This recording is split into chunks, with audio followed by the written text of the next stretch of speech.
Good evening, good morning, good afternoon.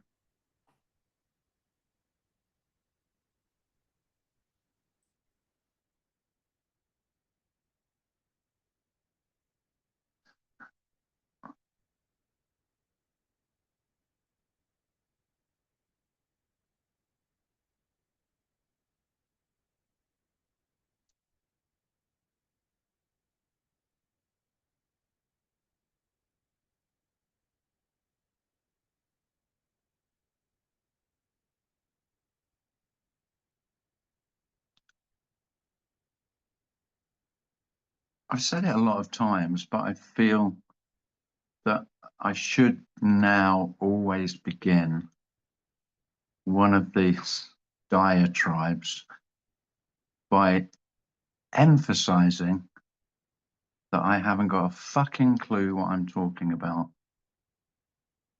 Now, I know I've said many times that this isn't about knowing or understanding. It's not that it's not about knowing or understanding, it's just that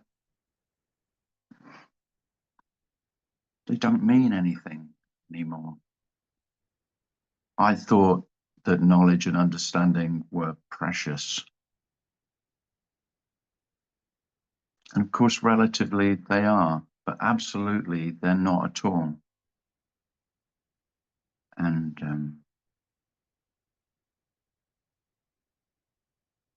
as ridiculous as it sounds that I don't know what I'm talking about,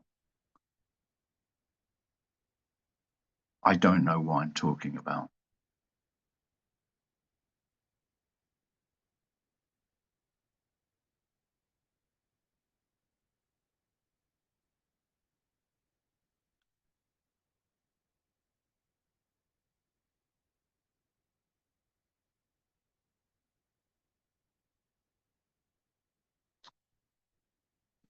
I always wanted to know what I was talking about. And I thought, once I know what I'm talking about, having gone to lots of non-duality meetings and watched endless YouTube clips and bought a library of non-duality books, once I knew what I was talking about, then I'll start talking about it.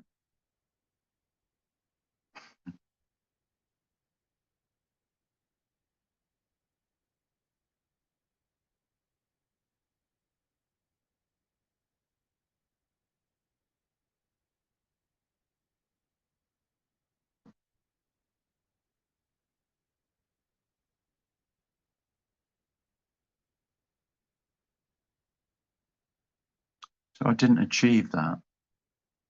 I didn't achieve an understanding and a knowledge of non-duality. I didn't attain anything.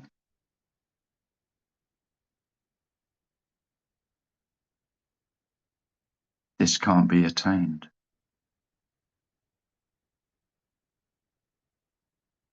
And I hear lovely, lovely sayings like, this is already attained. But that's saying far too much. This isn't attainable. There isn't anything attainable. You can attain things, but not what we're speaking of. You would have to attain everything, which is kind of plausible. There's plenty of rich people trying to attain everything. Things, stuff. But nothing.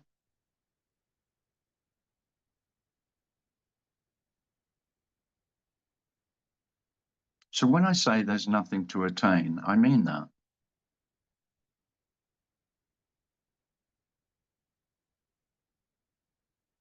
Whatever you've dreamt of.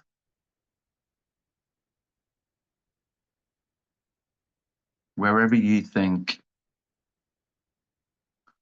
human beings who speak about this, wherever they are in their place,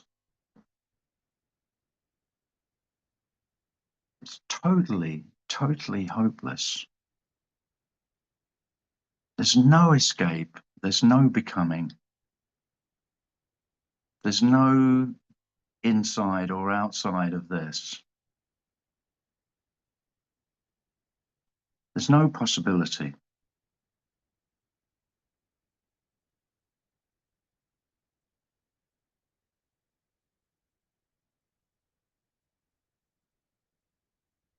So I don't know what others speak of when they talk of freedom, but that's the freedom that I speak about. That you can't get what you want. Whatever you've imagined you want is just imagination.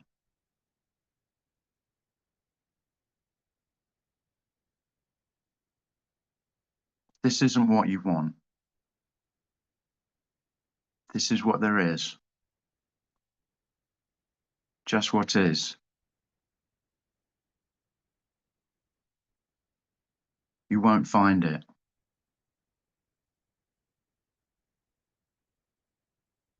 It just is. And as this is unconditional love.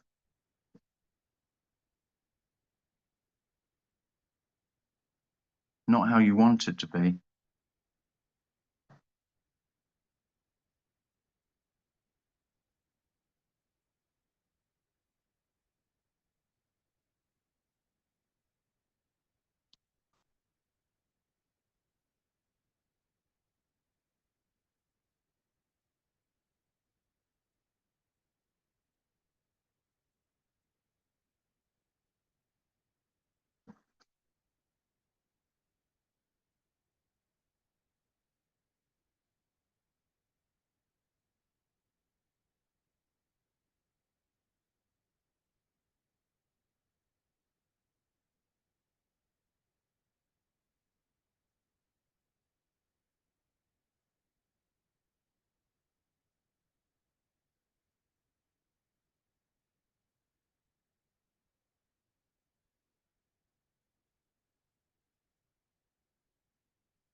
I wrote a poem this week,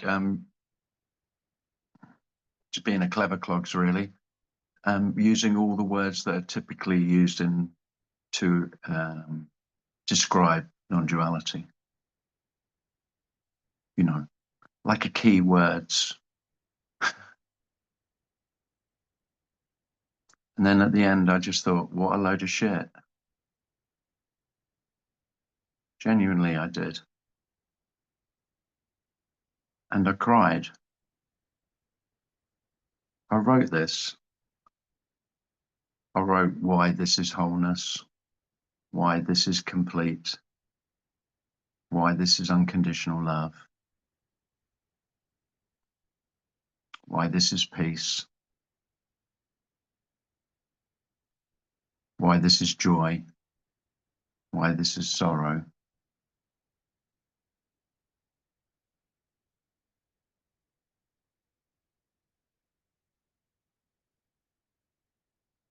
And I'm not sure why I cried at the end when I read it.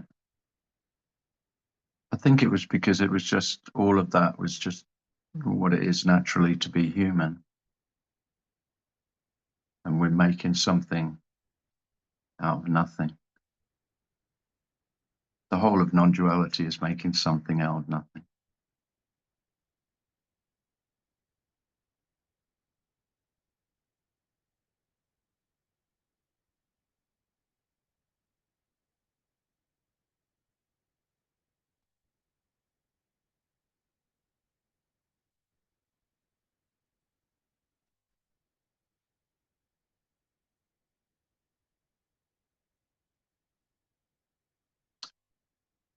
And that makes me cry too, you know, trying to find, if not explanations, descriptions.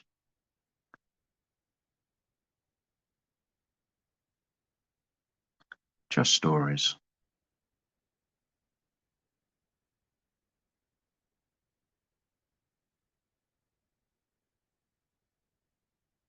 And they're all love stories.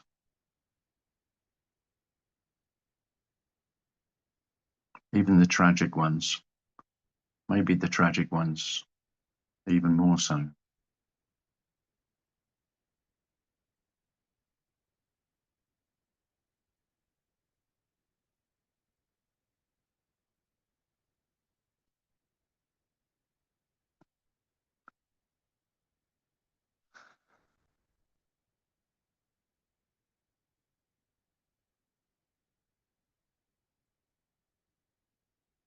Speaking about this, you get phrases like spiritual bypassing leveled at you.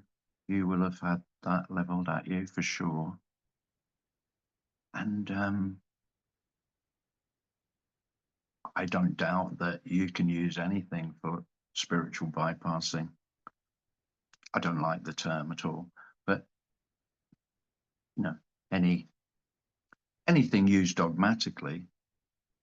But I have no sense of this is the opposite of bypassing. This is the antithesis of bypassing. This is the impossibility of bypassing any fucking thing. Everything is full on. There's no, it's like being totally without any defenses at all. Sometimes the vulnerability feels unbearable.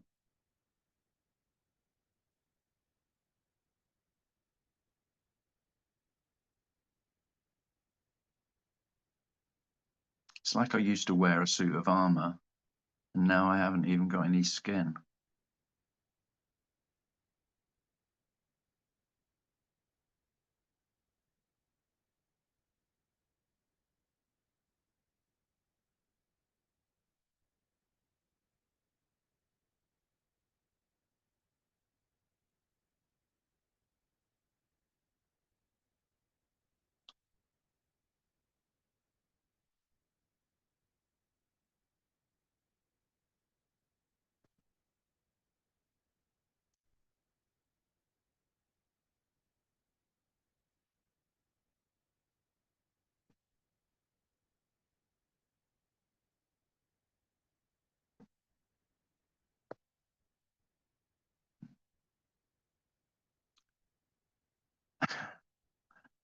So if you would like more security,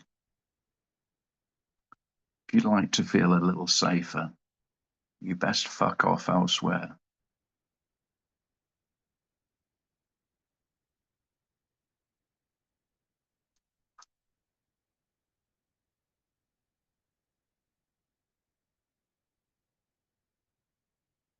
This isn't what you want.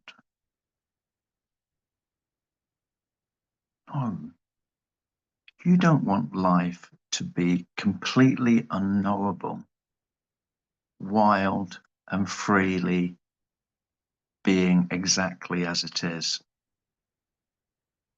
You don't want to be powerless. You don't want to be impotent.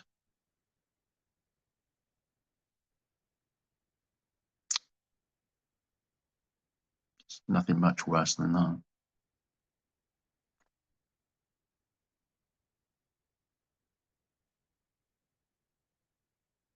But of course, you're not impotent any more than your imagination of imaginary impotence is the same as your imaginary potency.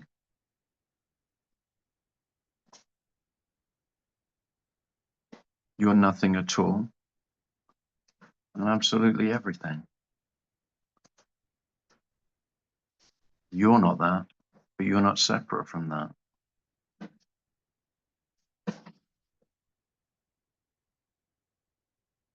There is no that. There is no this. this and that fall into each other and disappear. I know I use the word this, but it's only for, I'd have to create a new word. I mean, if you could say that, or das. Darren loves combined words. I can see him smiling. he loves the silly word. I love a silly word as well. I still read Dr. Seuss to my son every time he stays with me, and we both adore it.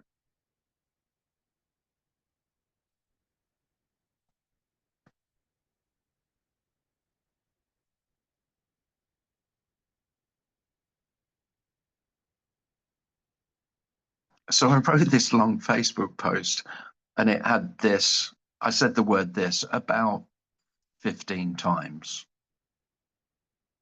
And there was just one comment, because I posted it on every non-duality group.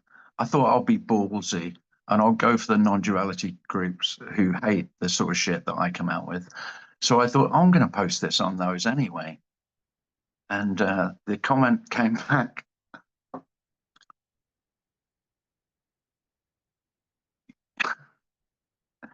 you say there's only this, and then you say there's no this.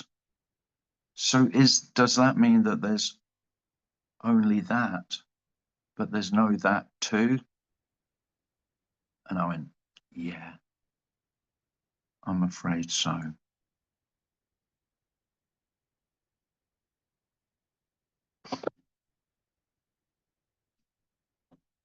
But everything I write or I say, I don't mean it. I don't mean it as, okay, this is the truth. I don't mean it as I know what I'm saying is accurate. I don't mean it's a reality.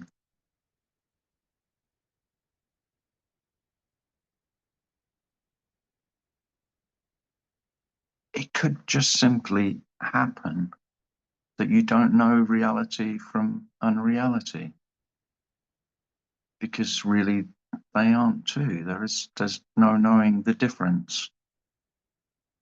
You can say and you can think you know the difference, and that is all it will mean. Well, if it becomes undoubted that that is all that real means, is I think that's real, or true, I think that's true, or I feel that's true. That's as real is.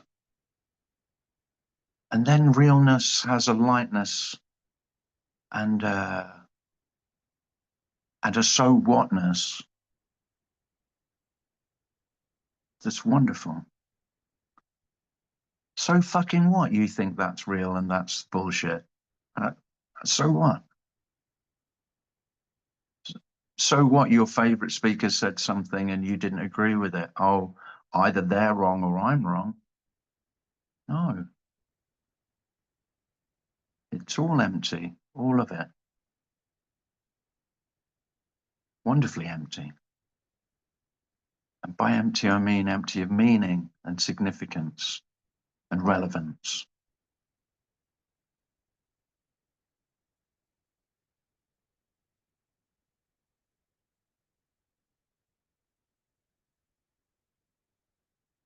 And then there can be the most simple wonder of being alive, of being. Not my being and your being, all being. Just what is. Not knowing whether it is or isn't. And not caring. If it's undoubted that you can't know the difference between is and isn't,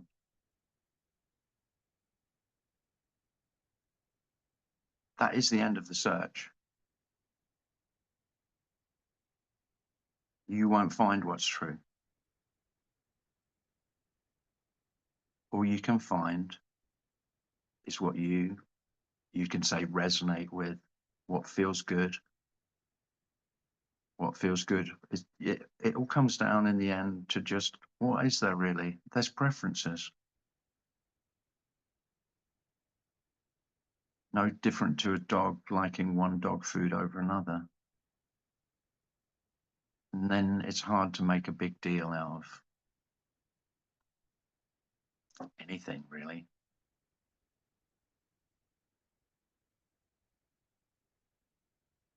And certainly not what people believe to be true.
Michael has his hand up. Hello, Michael. Michael H. Hi, Tim. Hi. The words existential loneliness keep coming and going in the last while. And I was wondering if those words mean anything to you. Oh, yeah. A lot, actually. Yeah. Maybe more than anything, why I say this is not what you want is the undeniable aloneness.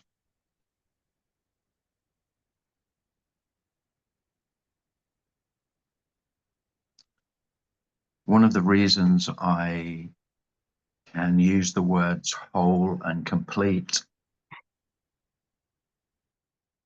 is the sense of aloneness. This is completely alone. This is the end of all possibilities of escape, because there's simply nowhere you could go. Where would you go?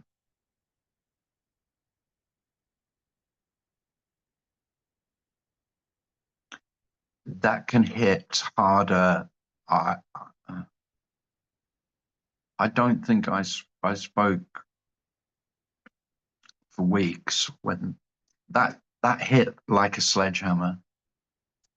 And when it was undeniable, and I knew there was no way back, to the pretense of, okay, I could get to another place, that there was somewhere else to be. There is nowhere else to be. This is the only place that being exists. If being exists, you won't know whether it exists or not. It doesn't matter whether it exists, but the aloneness is absolute. So there's no other time, there's no other place, there's no other space, there's no other. There simply is no other.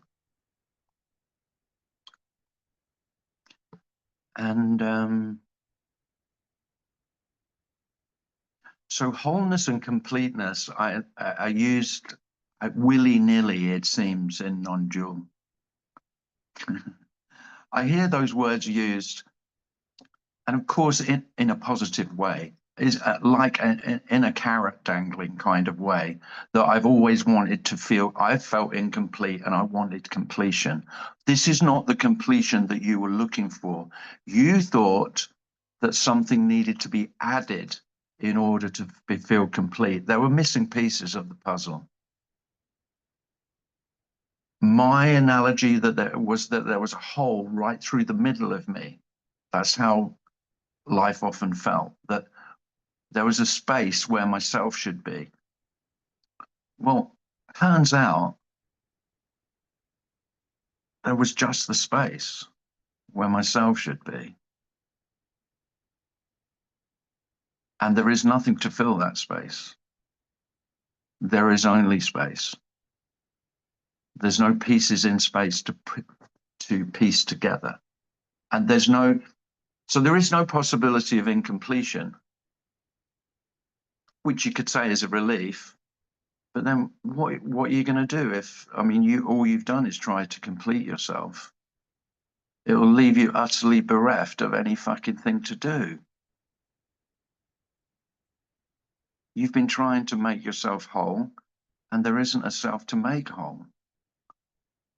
There's just a whole.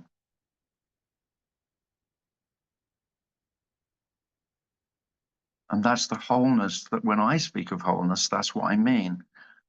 I'm not sure that's what others mean. And I don't care, and I mean, there's no way of me knowing.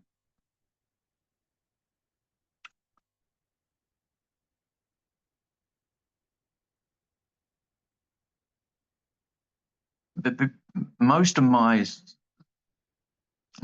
seeking was looking for completion from others, so others could make me whole. It's, the dream of the one. I would say that it could be the one as a teacher, and it could be the one as a lover.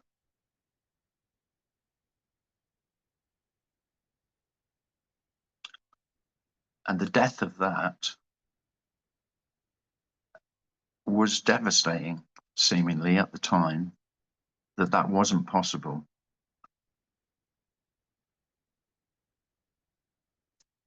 Simply because there are no others. I mean, it's that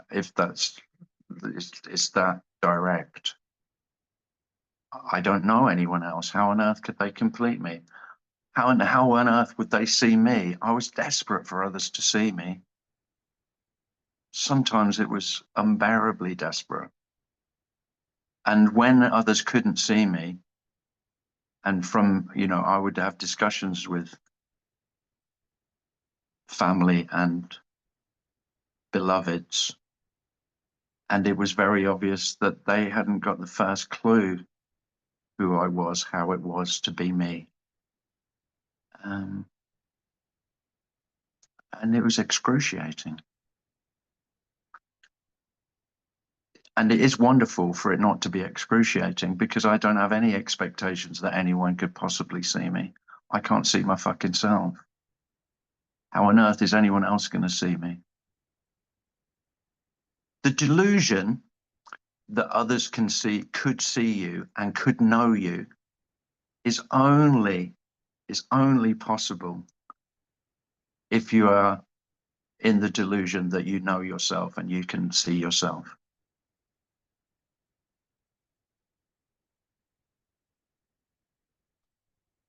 So the irony is, without yourself, you are utterly alone.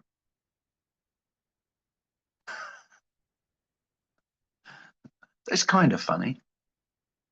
I find most of this funny, but it might bring me to tears as well as make me laugh.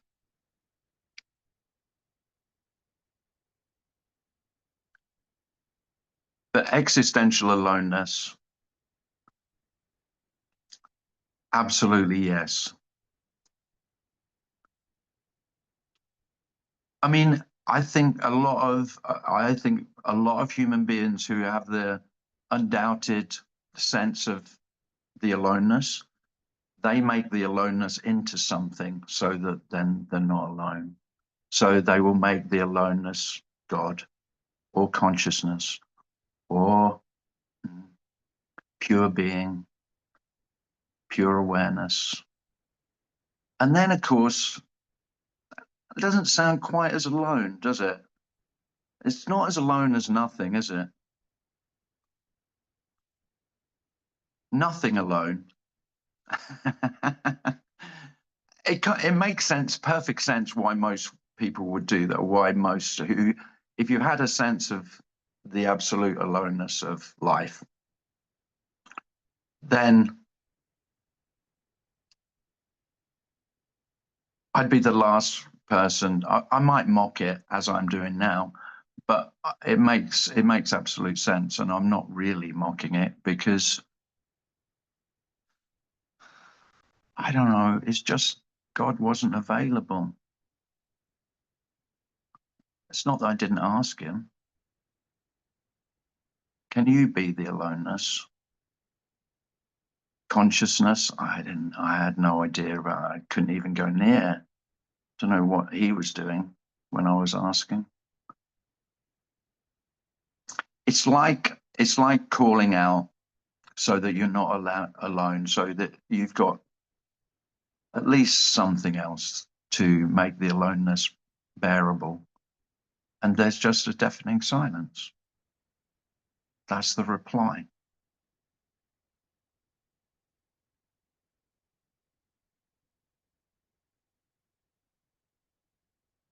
It's not as bad as it sounds. I know I'm making it sound nihilistic. And there's nothing more paradoxical than it isn't nihilistic. Nothing isn't nihilistic. Nothing is totally neutral. Absolutely neutral. It's nothing. And then it's everything.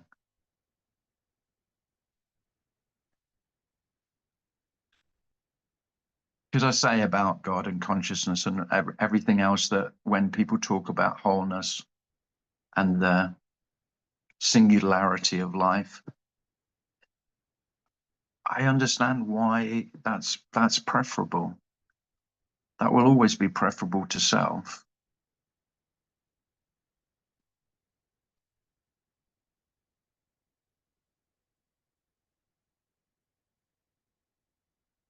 And it might even sound like, so I've made the wholeness nothing, so that's a comfort.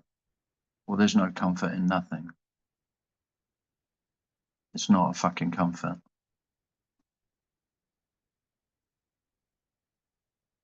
Not even a cold comfort. So when you said, have I got anything to say about that, Michael? It seems like I have.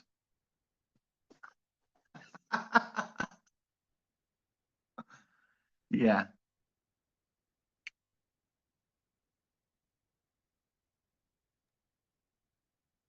Thank you. Thank you. Thank you. Oh, thank you, Michael. Maybe the greatest irony is I could call that's unconditional love. It's not anything. So I come out with phrases all that there is only love, there is no love. Well, that's nothing. Nothing isn't loving. Human beings, as selfish as they are still incredibly loving.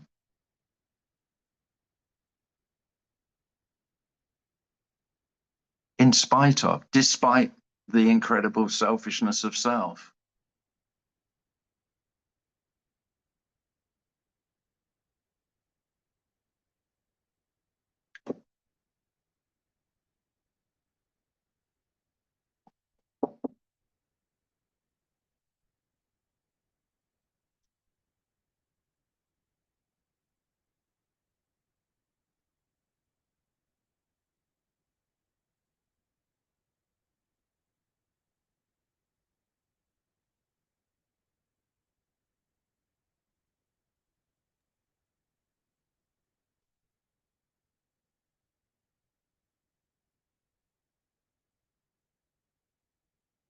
Razia has a hand up.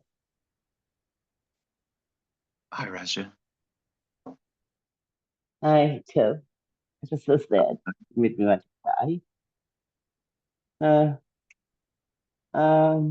Yeah. I think that we don't want to go there. We don't want to go to the sadness.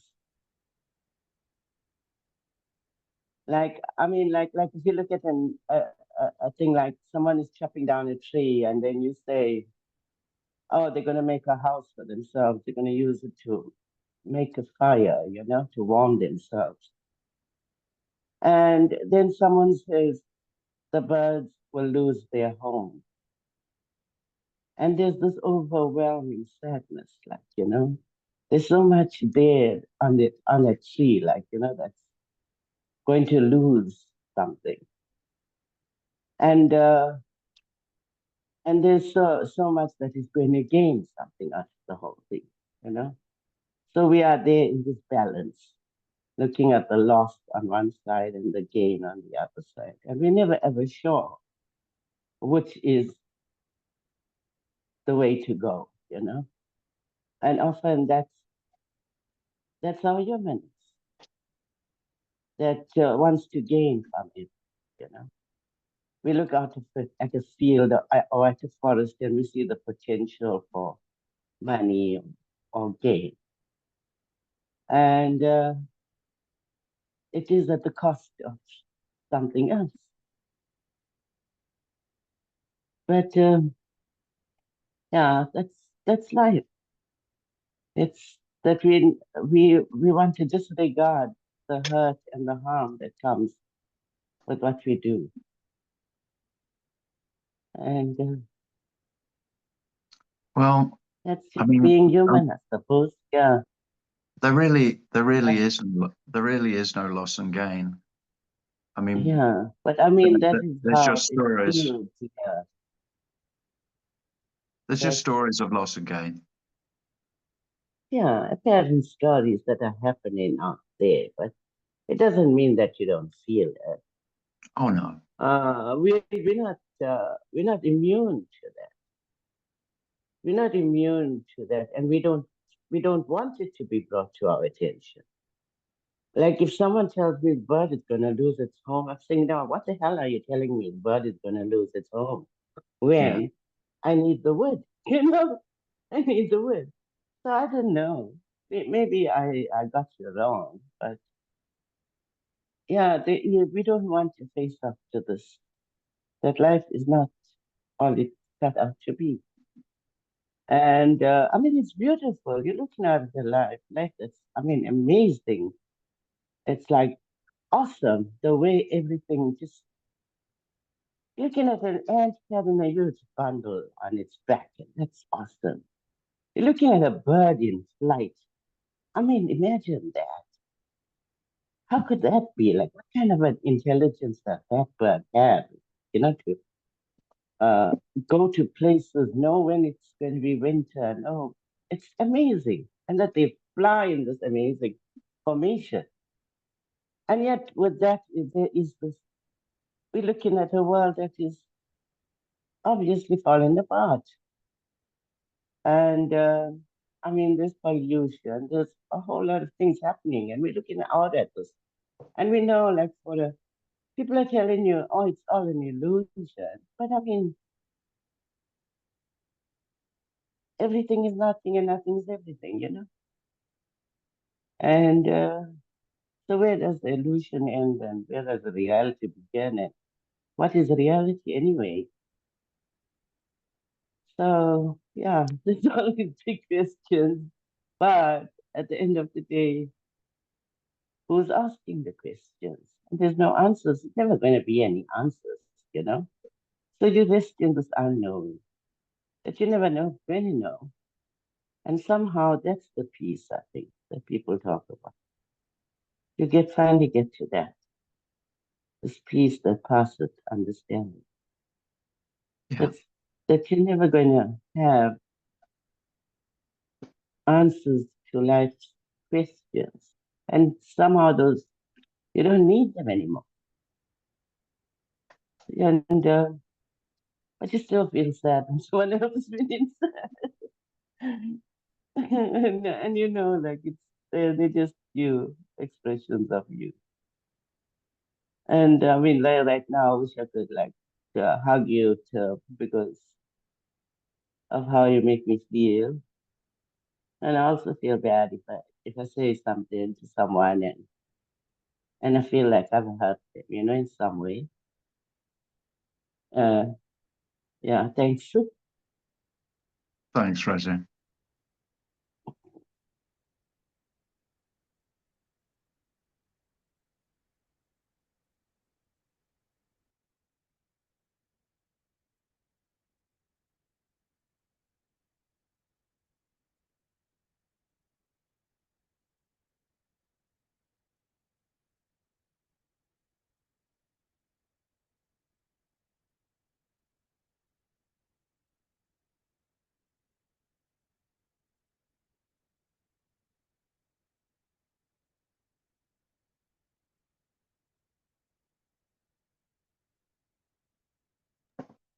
Lisa has a hand up. Hello, Lisa.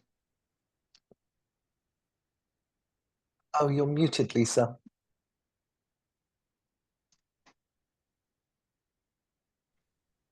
There Unmute, we yeah. go. Mm-hmm. I'll start off by saying I hate myself, so that's good.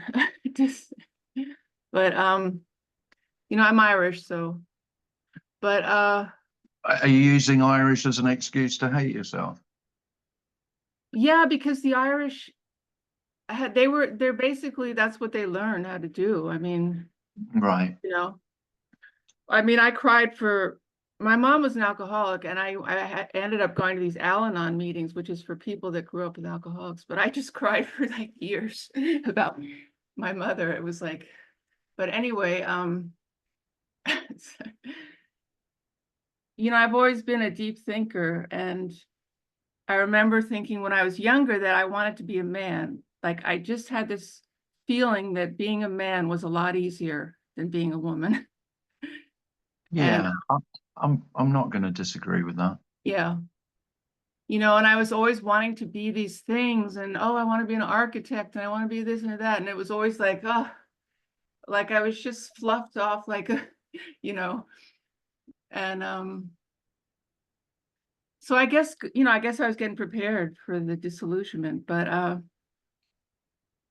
you know, I just, for me, like this meeting, I mean, for me, it's like, I really appreciate the honesty that you have, because, you know, it really sobers me up. So the fantasy is gone, but you know, most of my relationships have been with men that don't talk. So Yeah. when I hear men talking and expressing things, it's like an amazing, I don't know, it's like I just, it's almost, that's probably completing me. I mean, I don't know, but like, for me, Well, it's I feel the same way. I feel the same way, Lisa, because really, because yeah, I grew up in a rural community where men never expressed how they felt. Yeah, so it They is just, amazing. the routine was you bottle it up and you get until the frustration explodes, and then there would be intense anger. And Yeah, for then, me, yes, yeah. and then you'd have to pretend nothing had ever happened. And then you go drink it away, and then you're like, And then you just go down the pub and get drunk, and we'll forget it ever happened. yeah. That, you know, that expression of emotion. Yeah. Anyway, I just, so I appreciate that, but I don't know. For me, it's like handling the fear, Mhm. the fear of I don't know, but it's like there's something about wanting it to be real so much. Like it's like when people say, like, this is a real crystal, right? And it's like, well, what if it wasn't real? Like, what if it was plastic? And what if the whole time I believed it was real? You know what I'm saying? Yeah. Yeah. And then I'll go spend all this money on trying to find the real one. Right. And so it's just, I've pretty much had it with the rich spiritual people, because I think I just got, there's something really sickening about rich people that are beautiful, that are spiritual, that are getting better and more perfect, Yeah, there's nothing much more nauseating, is there? But anyway, so it's just, I mean, like they're not beautiful enough already. They're more beautiful than ever. and then you have to go on a retreat and then see them, and maybe you'll get to touch them, and but I have to do, like, sometimes I'll go to like Buddhist stuff, like sometimes I just have to have things to hold on to, like the Four Noble Truths came up, like, the cause of my suffering, the suffering is constantly out there. I'm trying to get something out there, and it's just, but anyway, I just have to do what I have to do for me, because, it's, Yeah. so I find it very uncomfortable being human, but, I just, anyway, I appreciate your honesty and openness. Oh, And, thanks, Lisa. yeah, Well, thank you. just know that it's, let's not pretend that it's easy being human. Yeah, That would okay. that would be, I mean, forget non-duality. Wouldn't it be nice? Wouldn't it be so much better if every human being had not acknowledged how difficult it is to be a human being? Yeah, It is. it's horrible. I mean, It's you got all this emotional shit. You've got all the memories. You've got constant thinking. You've got incessant questioning. You've got imagining wonderful futures that you know full well will never appear. And you wonder why you're in a sense of constant disappointment and suffering.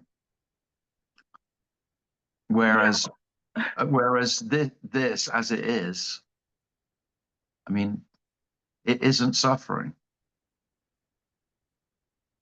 even in the face of suffering. Do you think you But were a priest in a past life? I fucking hope not. No.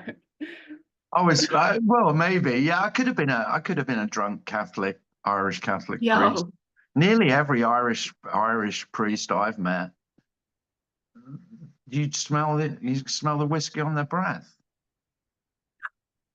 I mean, I'm casting aspersions. I know I shouldn't be saying that, but I'm sure there's some sober Catholic priests. But oh my God. I mean, I did think about the priesthood once when I was young,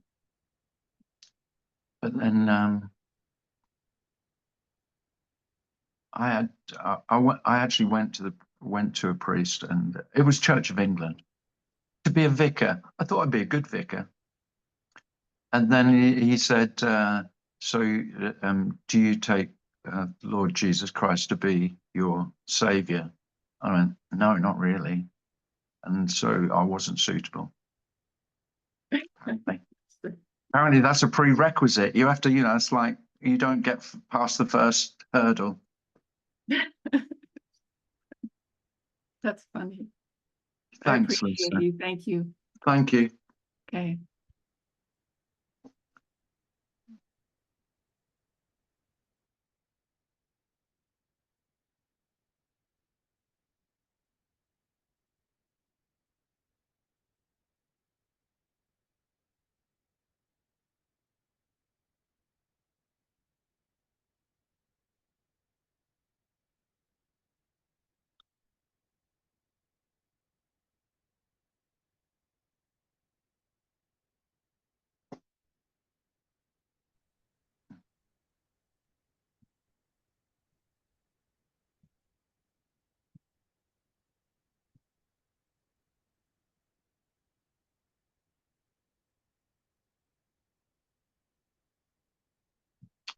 One of the things that self is always in denial of is the most obvious fact of life, which is that everything is always being lost.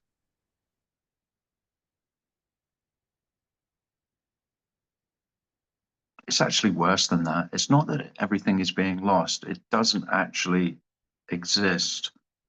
It's worse than lost. So the grief is for the non-existence of, I mean, just think of all your most beloved other human beings who you have an attachment to and a love for.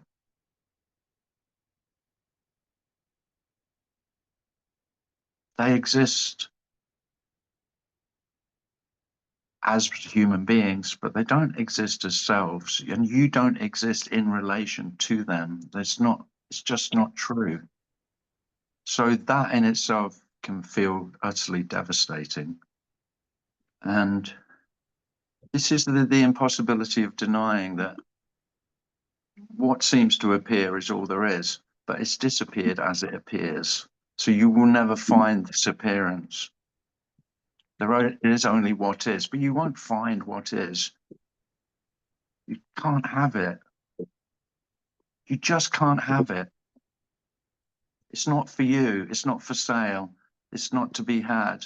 This isn't the acquisition of a spiritual trinket, a crystal, or anything, or of an understanding, or of a state. I can get really pissed off these days with non-dual states, non-dual. Well, it's okay for you, Tim. You live in a non-dual state. Do I fuck? There's no such thing.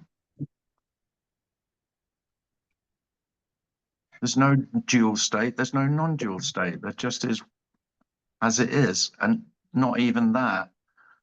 But I'm never referring to a way of being, a state. I don't know what I'm referring to.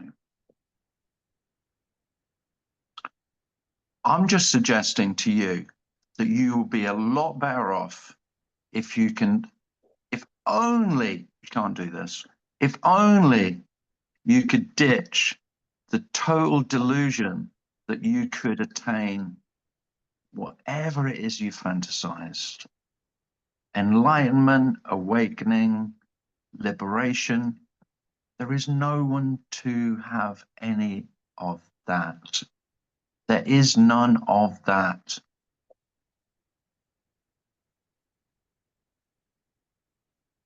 Just very alluring stories about that.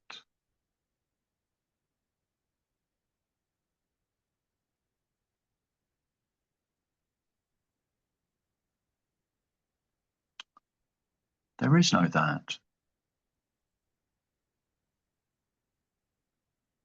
There's only this. and there's definitely no this. But it is all there is.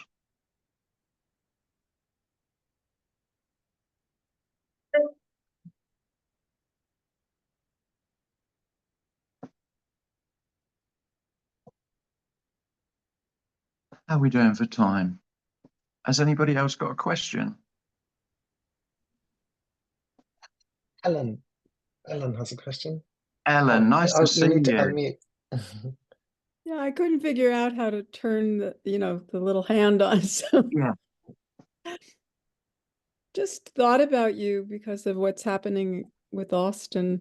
I was I going to mean, say with- I was yeah, going to say the same to you, because last time we met, we were Yeah. in quietude, yeah. and that was that whole quietude, that whole center was just a raging torrent all right through it. This is Yeah. in Asheville, Ashton, that's what I meant. in North, Asheville. Yeah. in North Asheville. Carolina. Yeah. So my And- friends there, Yeah. they're all without power and water, Yeah. and Yeah. yeah, it's pretty grim. But I Yeah. have contacted everyone I met, and they're all okay. Yeah. That's what I was wondering about. And Yeah, just- I've been in touch with them, and everyone in Black Mountain, which was one of the worst hit, because it's in a narrow gorge valley, and the creek just became a raging. Yeah, I thought of that creek right behind all the. Yeah. And so that creek just filled the whole of the valley. God. Yeah. But they're all okay. Yeah. And Good. Jim's okay too. Jim's, yes, and I was thinking of Jim because I know he lives there now. Jim Newman lives Yeah. in Nashville. Jim does.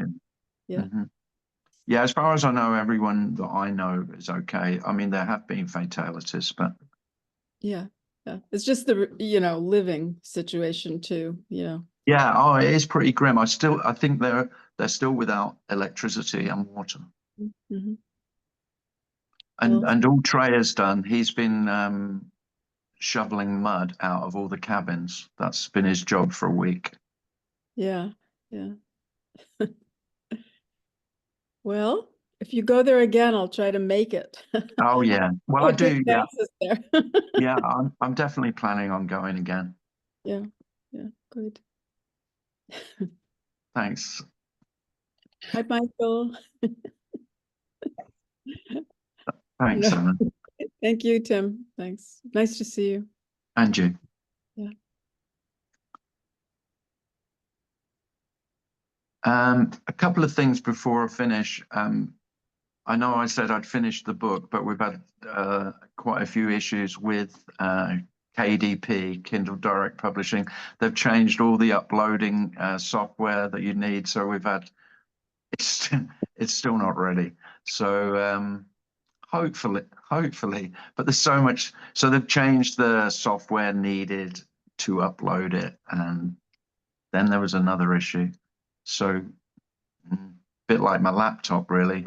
All technical shit that I don't understand. I'm going to Berlin next week, so I'm talking not this weekend, next weekend.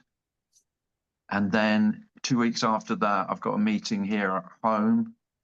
If anyone fancies coming to Maney in Cambridgeshire. Tony is going to be the hostess. He's going to be making cakes and tea, aren't you? Yes. Yes. And he says, shall I cook a chili for everyone? Well, he might do that, yeah. What else was I going to say? Something. Can't remember now.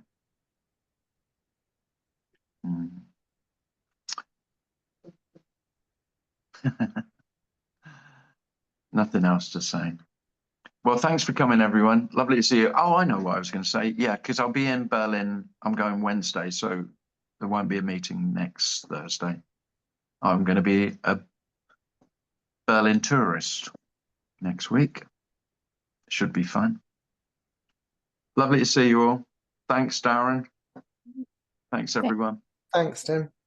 Have a nice trip. Thank you, Thank you. Tim. Thank you. Thank you, James. See ya. Bye. Thank you, Tim. Thank you. Thank you, Darren. Thanks, Ellen. Wow. Bye. Bye. Bye.